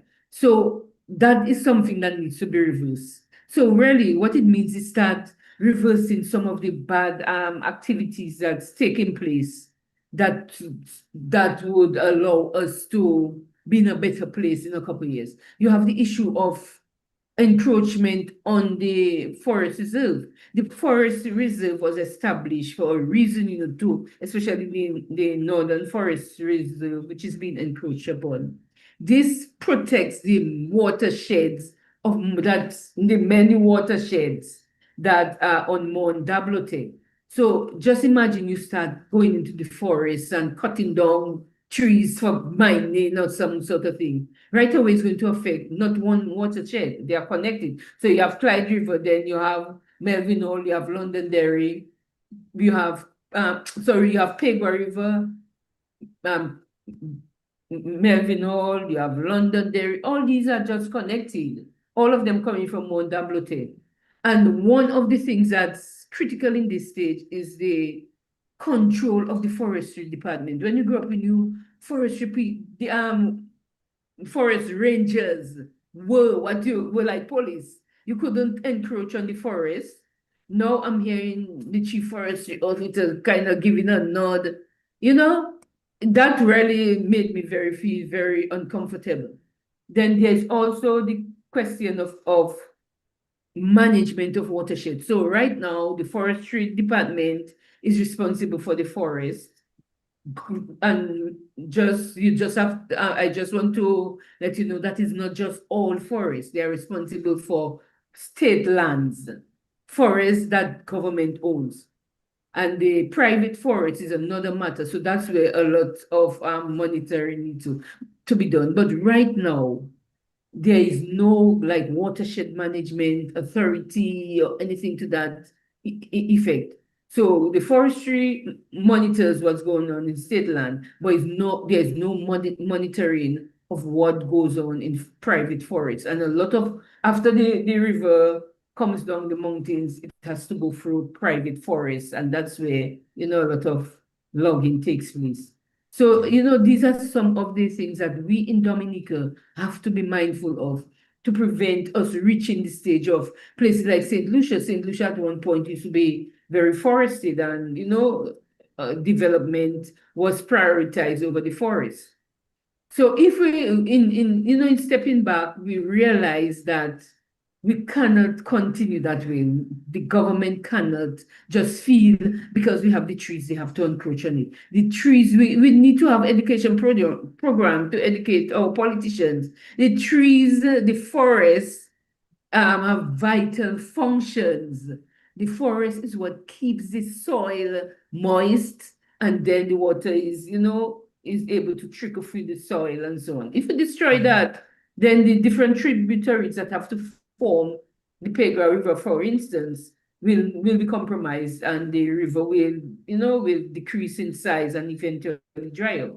So I mean, we have reached a point in Dominica and in life where we have to take things like deforestation or farming activities or climate change and all that. We have to take that seriously and start putting measures in place to protect what we have, and realize that water is a gift that we were given from God, and right now it's in demand. It's like gold, and if we position ourselves, then we can serve the entire Caribbean. True. Water is life. That's why I see this as an opportunity. Yeah. Just before you go, Alvin, let me just try to see if technology now will allow us to play that video of Gary that we tried earlier. Let's see if we can get it going now, and then we'll ask our guests to chime in. And then, Alvin, your point.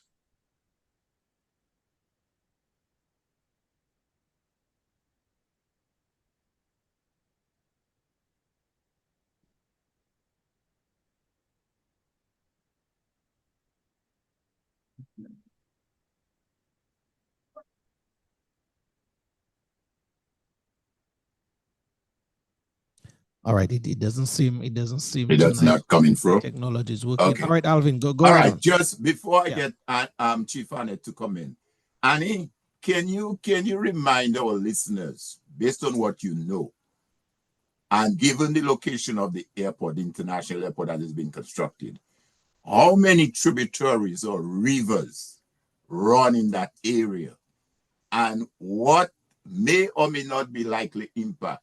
Or how do you see how many of those rivers that are likely to be affected? You're talking about the area they are mining right now? Well, the area they're mining, and of course, the airport is built in an area where several tributaries run there as well. So I want too many. So we can get an understanding, because one or two things will happen. The tributaries will continue to run, or they could dry up. Now, if we have an airport with 9, 6, 7, I don't know, I'm just asking you, the expert, tributaries or rivers, what can possibly be the impact? And that is where the EIA comes into play again. So just share what you know in terms of that area for us with our listeners. Okay, so we should probably just take the two projects separate. So in the case of Pegua has the two largest branches are they meet under the bridge, and they continue as the main. That's where you get the Daybush. The main river continues from under the bridge. So two different. But as you drive along the road, you see several culverts And each of these culverts carry a stream that heads into the Pegua River. Now, from what I heard in the earlier discussion, the initial extent of the development that's taking place at Pegua was supposed to go way into almost towards the end of Concord. I'm not too sure, but it was supposed to go somewhere around where this Andrew lady lives. That's what I understood. And it would go a couple of feet inland. So the total acreage initially was 100. I heard they said 80, then I heard 160. So that gives you an idea. If you just try to figure 160 acres, that will just give you an idea of the magnitude of rivers and streams. Some of them are larger than rivers. So some of them are larger than basic streams. If you drive along that entire stretch, getting into this area called Crapo Hole. Then when you reach Crapo Hole, you have this big river. It's now looking like a stream. This is where the Chinese are doing the quarrying. What's the name of that river? That river? It's Crapo Hole River, I know it's Crapo Hole, okay. No, when I grew up, that was a major river, and people were, always would be washing right in front there. And so, no, this thing is down to a trickle. So that's one river we have lost, basically, due to the quarrying that has taken place inside Crapo Hole. When you stand there, there's nothing. That river would meet Pegua River just past the Pegua Bridge and continue down to the sea. No, this thing is just like a trickle. You see a lot of siltation in it, no doubt because of the quarrying taking place up in the hills. And of course, the Chinese are not using things like silt curtains and sedimentation ponds to control. They just don't use those things. I see they are putting in some mitigation measures now on the other side of the road with stones and so on. So maybe they are trying to do something, but they have not been doing that. After Crapo Hole, the other major river is Melvin Hall or Clyde River. That river so far has not been affected, but the next river is Londonderry River. And as soon as you turn, after you pass the airport and you're going towards Wesley, you see that big mountain that has created right there on the wetlands of Londonderry River. That entire area, as I knew, it was always a swamp. They called it a lychee swamp. Growing up, that entire area. So the role of that swamp would have been to filter the waters of the area before you get into the Londonderry River. But now that almost the entire area is taken up with silt. So, and that is a big impact on the river. As you continue, you get into the real airport site. And that area, the main river in that area is Woodfortill River, which I think is at the northern end of the site. But within the site, there were a number of small streams. They may seem insignificant because they don't carry a lot of water, but these streams send water, have water all year round. And they start as springs. Most of them start as springs just south or west, I would say, is northwest or northeast of the main public road. So when you drive along the public road, as you go down in that little area going down to the airport side, you'll see a number of streams. They start there and then they reach the sea as large as streams. So, and the total number counted in that area was about 7 of those small streams. Right now, I don't know what they have done, if they have brought them all together or whatever. But one of the other river that has been really badly impacted is Woodfortill River. And every time it rains, you see the area is full of dirt. And everybody knows that Woodfortill River, Woodfortill Beach was a prime beach with white sand and, the corals, they're protecting it. That's where everybody from the Northeast went to picnic. And that river has undergone a lot of stress because of the airport and not having mitigation measures to protect the river and the water in the river. So the water has to pass through this land which has been bared of all vegetation, and it just goes straight to the sea. And one of the effect of siltation is that it kills the corals. After the constant covering of the corals, you still kill them. Corals are live creatures, and you constantly get them covered. If they cannot breathe, they'll eventually die, and affect the whole coastline. So well, beyond that, you had Blenheim River, where they were also blasting, and they didn't really put any measures in place. So that's one effect I noticed about the Chinese developers. I don't know why government hasn't insisted, but they have not been taking measures to prevent the silt from getting directly into the sea, into the All river, right. and then to the sea. Thanks for that. Thanks for that. So clearly from what you've said so far, Annie, and I hope my listeners are listening, several of our rivers are impacted. And what is going to happen is going to impact our water, our catchment area. So 5-10 years from now, we may be just where St. Lucia is right now. Exactly. Or even worse. Chief Annette, anything you want to add so far in what Annie has said from your experience with the rivers in the Kalinago territory and what impact that has been having on our water supply?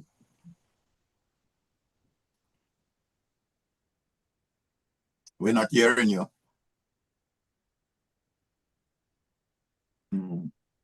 Check your audio. I've very little to add. I think Annie have touched.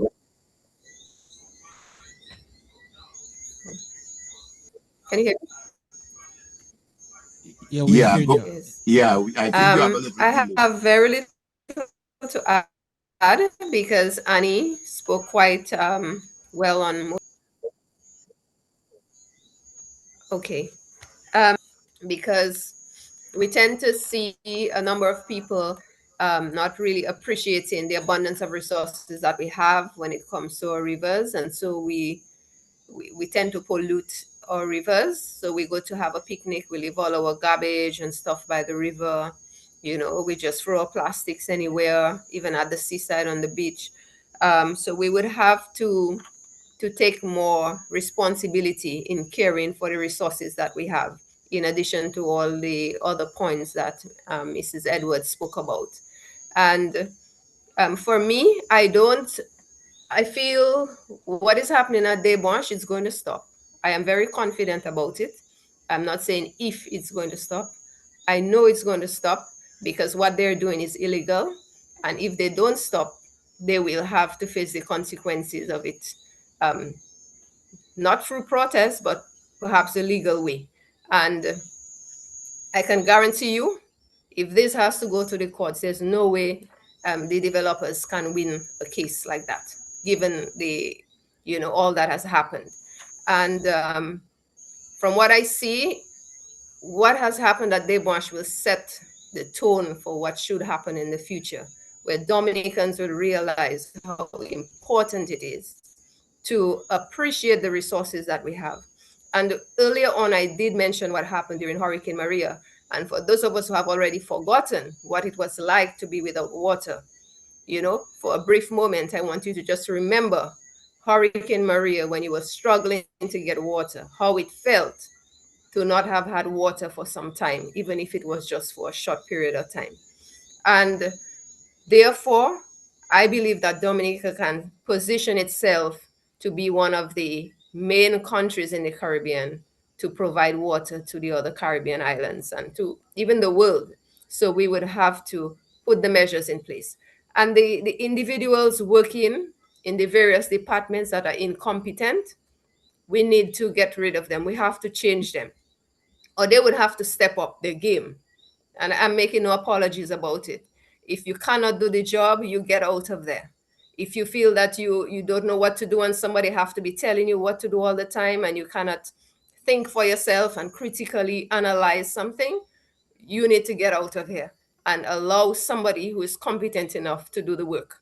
And as far as it relates to the governance of this country, if you are not, if you don't have what it takes to lead this country, give somebody else a chance who can do it. That's all I will have to say for now. give somebody else a chance indeed. Thank you so much, very much indeed, Chief Sanford here. Folks, it is 8 o'clock on the money, but we started a bit late, 15 minutes late, so we have like 15 minutes to go on the program here.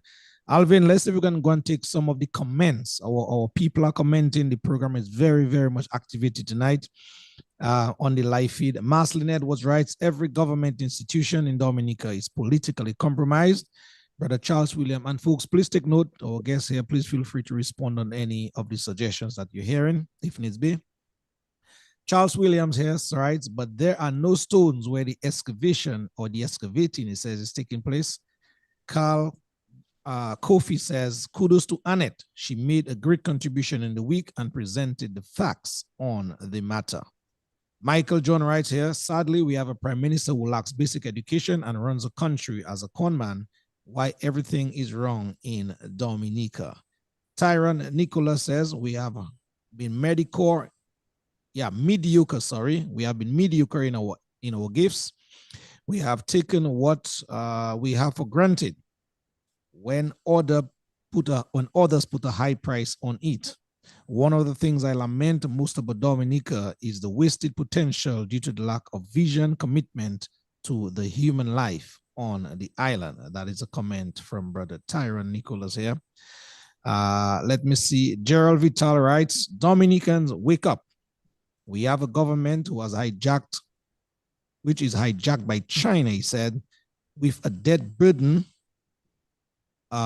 We have a prime minister using political leverage by manipulating the Dominican police force, the RSS, the law courts, and certain greedy businessmen to stay in power illegally and trying to save his skin for another 20 years while becoming poorer, divided, and sold to foreign interests. Margaret Wallace writes, it's the same hard-headedness our government showed when we were telling them to pull back on the CBI. Now, she asks, what's the result? So what will we do this time? Somebody by the name of Anne Schaffer-Wynn writes, it will cost $20 million a year to maintain the international airport. This, that person says, is unsustainable. We do not have enough hotel rooms to warrant enough traffic to fill. Let me get back to that. Yeah, to fill enough flights to draw enough traffic to sustain a facility with rental of restaurants, duty-free shops, etc. to pay for this maintenance. St. Vincent, she says, is showing us that the difficulties are in sustaining such a facility. The most successful tourist destinations do not have international airports. St. Bart's, Turks and Caicos, Anguilla, to name a few. What Dominica needs is a better connection schedule. What this project will cost could be inverted into a country's plane. Yeah, that is one comment here. Let me just get some new commenters here. Margaret Wallace finally writes, well, the truth about the CR5 had how much experience with overseas airport development. That's a question Margaret is asking in terms of the experience that this company charged with building the airport has. She says, Google it. Lots of other comments here to chime in on, but I will leave those for you to come in at this time. Anything that you guys should based on the comments that you guys want to chime in on before we, move gear from there. Let me just say quickly, I posted in the chat Yes. A book by a Dr. Alan M. Williams. It's called Dominica's Water Surplus, Deluge, the Caribbean Water Crisis, and the Global Water Challenge. It's a recommended reading. It specifically identified Dominica as having a surplus based on what Chief Annette says and the water crisis in the region. I think we have to be proactive on that. We can't be reactive. And now it's not too early to take a proactive approach. Yeah. So that book is a really good book to read by a Dr. Alan N. Williams. He's a Trinidadian. And also that investigative report that was done by Richie Farrell back in June 30th, 2023. You can Google it. I think it's something worth reading. One thing that really disturbs me a lot is the fact that the WASCO refuses to make public the water sector strategic development plan that they have, and we don't know what's in there. Who's going to get our water? Who's going to? Is someone now being discussed to have a lease on a particular area in Dominica, in our catchment area, to get our water and sell it or bottle it or ship it out? I mean, what is their role in all of that? So I think one of the things that have to come out of this discussion is action. And that's what, in light of the questions that you raised from our persons online, I think I would like to get from my guests, our guests, what kind of action do you see we can take moving forward? I know Chief Annette talked about the legal part, which I totally agree with. But in addition to that, how do we become proactive to ensure that we don't end up in a place like St. Lucia 5 years from now? What can we do? Well, as I said earlier, we have to get serious based on the different threats that we face, like climate change, reforestation. So if you take them one by one, in terms of climate change, one of the main ways we can fight it is to keep replanting our forests. So that is something that needs to be embarked on rather than destroying existing forests. Have a major replanting scheme going on, because after these major storms, trees fall, and then maybe the ones that grow up are not the most resilient and so on. So that is something that has to be done. Then what I think is missing very, very much in Dominica, based on my own experience, is an agency that is dedicated specifically to managing our rivers. So you can have either rivers or watershed management department. I hear you say something about DOWASCO not releasing the sector plan. I'm trying to figure out, why is it that DOWASCO is the one responsible for a sector plan? DOWASCO is in the business of selling water to us and so on. So before, I know in the past there was a water authority. So I'm trying to understand, why is it DOWASCO is in charge of our sector plan? Is it government that's supposed to be in charge of that? So there's some kind of issue, because that's a great question. That's a great question. Why is it DOWASCO? Yeah, DOWASCO is run by a board and appointed by government and so on. But we used to have Central Water Authority long ago that would be in charge, and probably it's time to revive a water authority where there is a watershed and water catchment, but there needs to be an agency responsible for our waters, for monitoring the volume of our water in our river. A lot of the other islands actually have that. When I was studying at in Barbados, there were people from Guyana, Barbados, even St. Lucia and so on, who were there and studying the natural resource management. Yeah, just they were sent by their water authority to do not to trip you, Annie. What has happened to our water authority in Dominica? Annie, not to trip you, the same document that Richie prepared, it says in the end, in the concluding, there is proposed, or there is a need for a proposed agency that will be solely responsible for the protection, monitoring, maintenance, and preservation of all water resources on the island. Exactly. So that is the recommendation in the document. Yeah. And that was since 2023. And that has not been implemented. Exactly. So we must continue to call for an agency responsible with that mandate moving forward. Because if you notice, DOWASCO is only responsible for the rivers, the rivers that it takes from. Yeah. So where its intakes are, it deals with those rivers. But there are so many other rivers all over Dominica.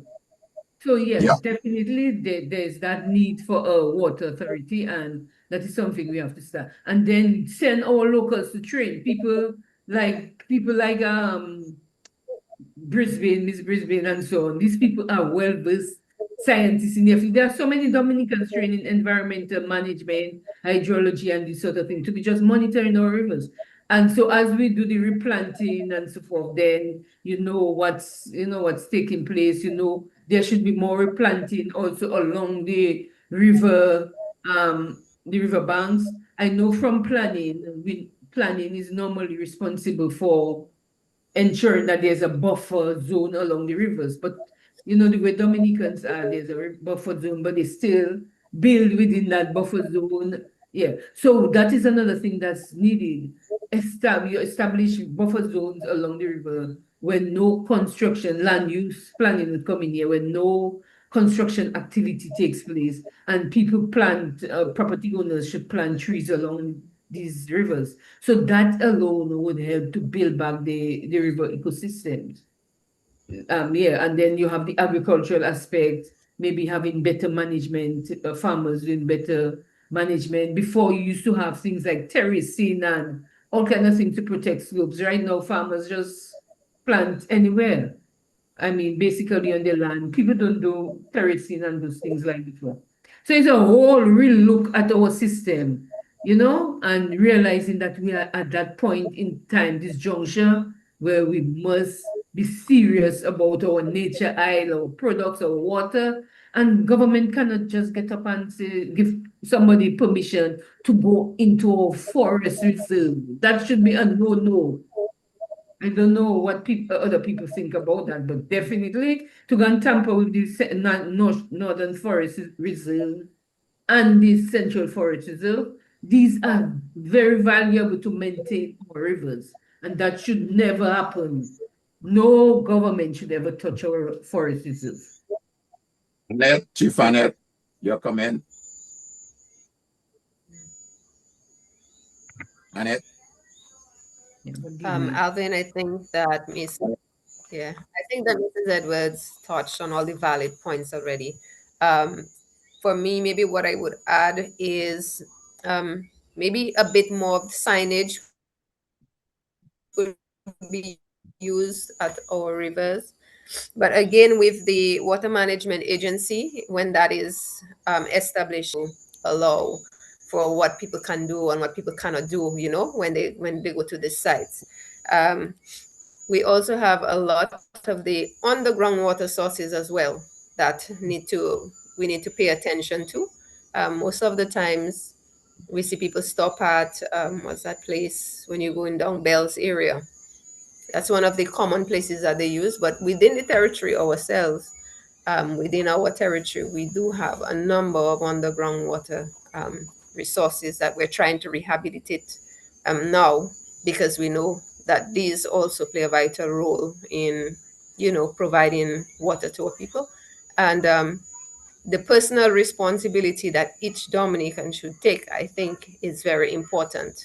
We have to, each of us, recognize that we have a responsibility to protect our resource and to use it responsibly. And you don't need to wait for the prime minister or the minister to tell you, you know, do not litter or no cutting trees there. There should be a level of understanding of how important these resources are that will urge you to do what is right. One of the areas I believe that we have not been doing very well in is the schools. We maybe need to incorporate some kind of program, environmental program in the schools, whether it's secondary or primary schools, so we can begin teaching our children what to do at a very young age, so they grow up with that level of responsibility for caring for the environment. Yeah. All right, folks, thank you very, very much indeed. It's about that time. We started about 1:15. As I said, it's 3 minutes to that time. So we must, it's imperative we bring it to a wrap tonight. But as Alvin said, and that is an ongoing situation in Dominica, and you guys may just be called upon to participate in round number 2 or even round number 3, because that conversation is very, very important to us in Dominica. Having said that, folks, we want to thank you very much on behalf of Civic Vibes and the many folks who have been following online so far tonight. Your final thoughts before we bring the curtains down to wire. Okay, I'll just go through. All right, Lofty, I just want to say thank you for inviting me to this program.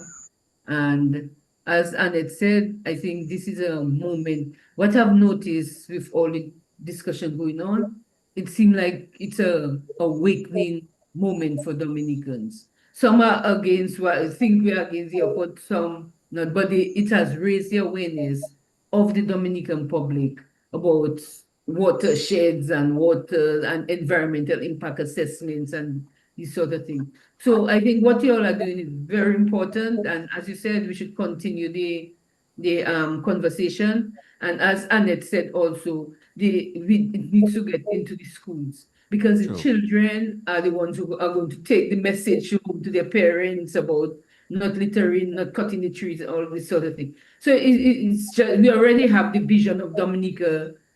We have already achieved it, the nature isle.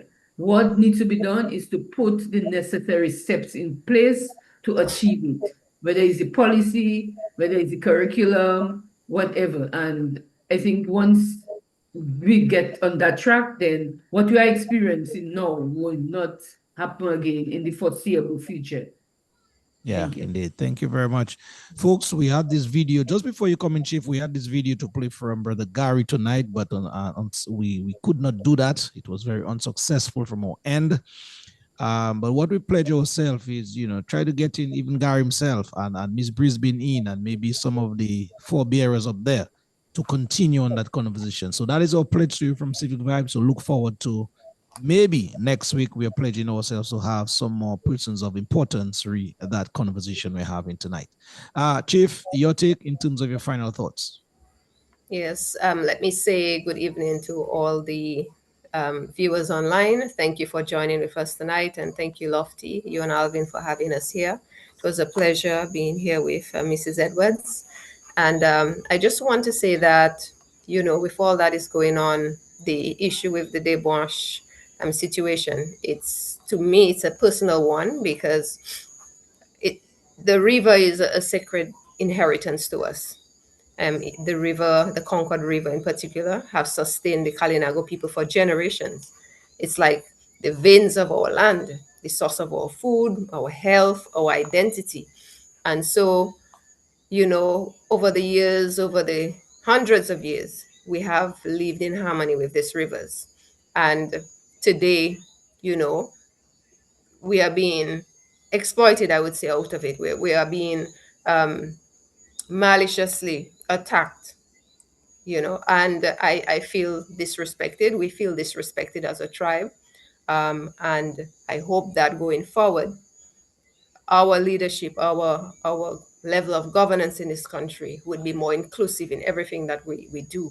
We'd be more accountable. We'd be more transparent with our actions. And developments that are being pursued without full respect of the voices of the indigenous people who have protected these lands for centuries, it's unacceptable. And so, in closing with the Water for All, that's the theme for World Waters Day, we must include respect for indigenous rights, particularly free, prior, and informed consent. Because when actions affect our natural resources and our way of life, it has a negative impact on our people. It's not going to do well for our community. And so tonight, as the leader of the tribe, I am once again reaching out, and I'm hoping that my voice will be heard across the country to please listen to my people, listen to our voices, listen to the Kalinago voices that are crying out to you and saying, stop the destruction that's going on at Debauche. We need you to stop it because it's negatively impacting our lives. Without our rivers, there's no future. Without our forests, there's no water. And so we as a people have safeguarded these resources, and we want to continue to be able to use this resource for our community. And so I thank you for being here. Let us, every one of us here on this live tonight, listening, those of you at home, let us act with urgency. Let us act with responsibility, and let us ensure that water remains truly for everybody, not just for some, but for everyone in Dominica, including the Kalinago people. Thank you, Lofty. Chatty mouth, boy, you think you bad. I'm the worst nightmare that you ever had. Yeah. Lord, Chief Annette Sanford. Well said, well executed. Mrs. Annie Edwards, well executed as well. As we must bring this conversation to a wrap tonight. What is happening here with my music? Let me get back here. Yes, this one. Brother Nasir Fontaine. Don't you know I call him the ringleader.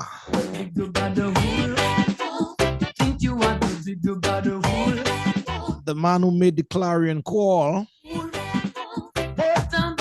that not under his watch, that the destruction of our environment will continue. Enemies and friends alike. So, Brother Nasir Fontaine, you and crew, good evening to you. Thank you, my brother, for your very, very good work indeed. Brother IP, Irvin Pascal, good evening to you as well. We have people like Athi Mate and others. Gary, Janelle. My dear friend, Emily Nanslem, Emo News, bringing the information live to you each and every time. Are you to judge me? And everyone who stood and continue to stand for Dominica. You think you are tonight, Annie Edwards, Chief Annette Sanford as well. They did justice to the time here by dispensing much, much food for thought. All we ask is now that you're armed with the information, the factual information that is, go make the right decision in the interest of country. Brother Alvin Thomas, your final thoughts, and then we must bring it to a wrap. Thank you. Yes, thank you, Lofty. Well, let me also join you in thanking Annie Edwards, Mrs. Edwards, for her contributions this evening as our guest on this program, and also Chief Sanford, Chief Annette Sanford of the Kalinago territory. I think they did justice to the discussion, the topic. I believe we're definitely going to have to bring them back for a part 2. We have barely scratched the surface, to be honest. There's so much more that that can be said and need to be said, and so much more information that need to be provided. In the absence of information, folks are not able to make informed decisions. And that is part of our problem in Dominica. People react a lot on emotions. And that's why I didn't even quite entertain much of the conversation of folks not wanting the airport, because that is a narrative that is an emotional one. And we ought not to get into that, even to get into that conversation. Those of us who are knowledgeable and who have the facts know how way back the question of an international airport, it has been in discussion. As way back as Frank Barron time. That's in the 60s. And we know the last government, before this present government of the UWP government, had done quite a bit of work on the question of an international airport, to the extent that they had in their possession as much as $50 million to start the project. When they lost the election, that money, which was provided by the Taiwanese, went to St. Vincent. And that is how St. Vincent started its international airport, with that money. So that's a narrative we must not entertain, because the facts are there. Facts sometimes can be a stubborn thing. I started off by stating that our code of arms says Apre Bonde Silate. And just shy of 2 years from now, we'll be a nation just 50 years old. We'll be celebrating 50th anniversary as a nation, as a Dominica, independent. And political independence is when a government has the full authority, I would say, and the power in making decisions for the nation, which are free of foreign influence and control. Okay? And the meaningful measurement of how independently the government is exercising its power is whether it operates in the interests and will of its citizens, rather than serving a handful of elites and private and multilateral organizations, as we have seen in the case of CR5. So I'm saying this to say that there's a lot of work to be done. There's a lot of information that's sharing, and we really want to thank persons like Chief Sanford and Annie for sharing the information, for providing the facts. And that is what provides and engages us in the conversation. not emotions and yes and he say and they say and who like and doesn't like, but the facts, so we can take an informed position, informed decision. So again, thank you, ladies, and thank you to all our folks who are still with us even at this time. And we look forward to again having another informed, engaging, and factual program come next Sunday. As we say, most likely we might have a part 2, but we'll see how that unfolds, and we'll take it from there. Thank you to everyone. Have a good week, a safe week, a blessed week to everyone. You want to dig about the wool, playing like a dig about the wool, but I'm the wool's gotcha. Don't you know I'm the zookeeper? All right, folks, that is it for us right here. As I usually say, thank you for your eyes and ears each and every time. To our guests here, don't you know I'm the zookeeper? Mrs. Edwards and Chief Annette, good evening to you guys. Thank you very, very much on behalf of Civic Vibes and the many, many folks tuned in tonight. Job well done, well executed indeed. A final comment here from the brother who called earlier, from Arundel Thomas. He says, this is a profoundly incisive and painful program. Clearly, he says, from the erudite and professional analysis of Annie regarding the wanton and reckless destruction of our water resources, it is evident that Roosevelt does not care about the preservation of our water resources. Why should any patriotic Dominicans find space in their conscience to support the construction of this international airport? He ends by saying, it is immoral to support the devastation of our environment. I say no, capitalize to the abuse. Don't you know? Arundel Thomas, thank you very much for your comment. So folks, see you guys next week Sunday, same time, same place.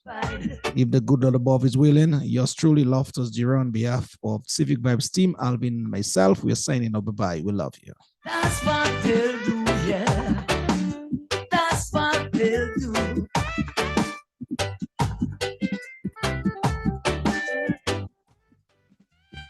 Hey, jealousy applies so high. You wanna touch the sky. Why you to judge me? After you are back, but you can't bite me. So think about the wood. You think you are the big about the wood.